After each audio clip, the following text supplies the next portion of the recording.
नमस्कार, आप सभी का स्वागत है न्यू एमपी न्यूज 24/7 में। मैं हूं आपके साथ साक्षी गुप्ता। आइए बढ़ते हैं कुछ खास खबरों के साथ। 2024 में भारत की 4 बेटियों ने किया भारत का नाम रोशन। जी हां, आपको बता दें कि मिस कैटेगरी में गायत्री दवे ने फर्स्ट रनर अप खिताब जीता। मिसेज कैटेगरी में प्रिया सगी फर्स्ट रनर अप खिताब जीता।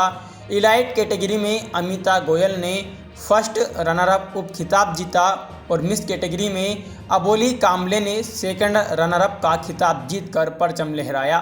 इसी को लेकर queen of the world India की national director and CEO Urmimala Barua ने प्रेस वार्ता का आयोजन दिल्ली में किया, जहां पर उन्होंने इन सभी विजेता महिलाओं का स्वागत करते हुए मीडिया को संबोधित किया।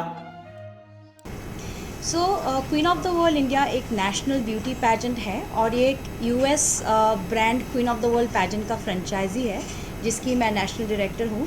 हर साल ईयरली एक नेशनल ब्यूटी पैजेंट होता है, जहाँ की हर एक स्टेट में ऑडिशंस किया जाता है और हज़ारों की तादाद में महिलाएं आती हैं यहाँ पार्टिसिपेट करने के लिए, और वहाँ से चुन के हम एक ग्रैंड फिनाले करते हैं जिनमें हमारे यहाँ पे 4 कैटेगरीज़ हैं।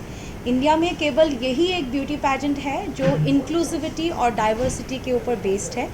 जब मैं इंक्लूसिविटी और डाइवर्सिटी के ऊपर बात करती हूँ, क्वीन ऑफ द वर्ल्ड का मेन सबसे पहले तो मैं शुक्रगुजार हूँ भगवान की कि हमारे इंडिया का नाम, और वो भी 4 हमारी क्वींस जो लेके आई हैं, बहुत ही ऊंचा हमारा जो तिरंगा है वो लहराया है।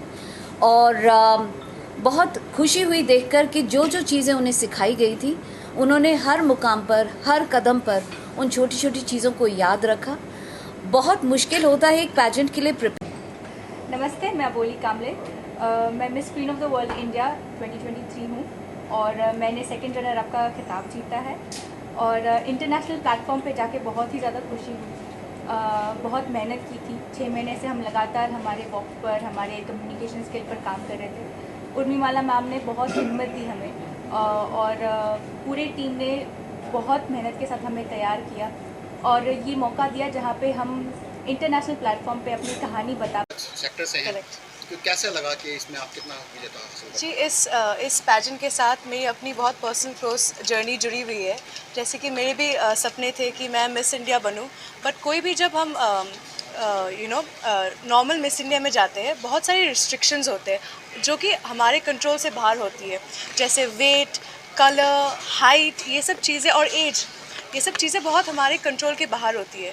बल्कि जो हमारे कंट्रोल में होती है, जो है हार्ड वर्क और टैलेंट, ये चीज़ों को जब हम रेस्ट्रिक्शंस को खोल देते हैं, तो ये चीज़ें जब कंट्रोलेबल चीज़ें काम करते हैं, तब मुझे लगता है कि इंडिया की और सारी औरतें आके पार्टिसिपेट कर सकती है और अपना टैलेंट बिना कोई रिस्ट्रिक्शन के दिखा सकती है। जब मेरा अपना जर्नी मिस इंडिया में पूरा नहीं हो पाया because of different kind of restrictions, मुझे लगा कि मुझे ये चांस जो मुझे नहीं मिला, मुझे बाकी सारे औरतों को देना चाहिए।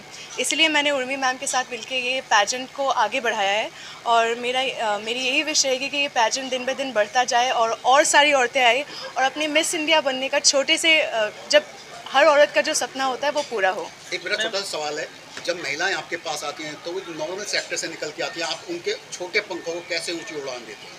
आई थिंक जो छोटा सपना होता है मिस इंडिया बनने का, हील्स में चलने का, वो ग्लैमर और ग्लिट्स में रहने का, वो हर एक लड़की के अंदर सपना होता है। वो बस टाइम की बात है कि हम उनकी वो टैलेंट को, उनकी वो इच्छा को कैसे जागरूक कर सके। तो हमारी पैजेंट क्या करती है, उनको वो हर सारी प्लेटफॉर्म देती है और रिसोर्सेज देती है ताकि वो अपने आप को ग्रूम कर पाए और उस स्टेज में दे कैन शाइन।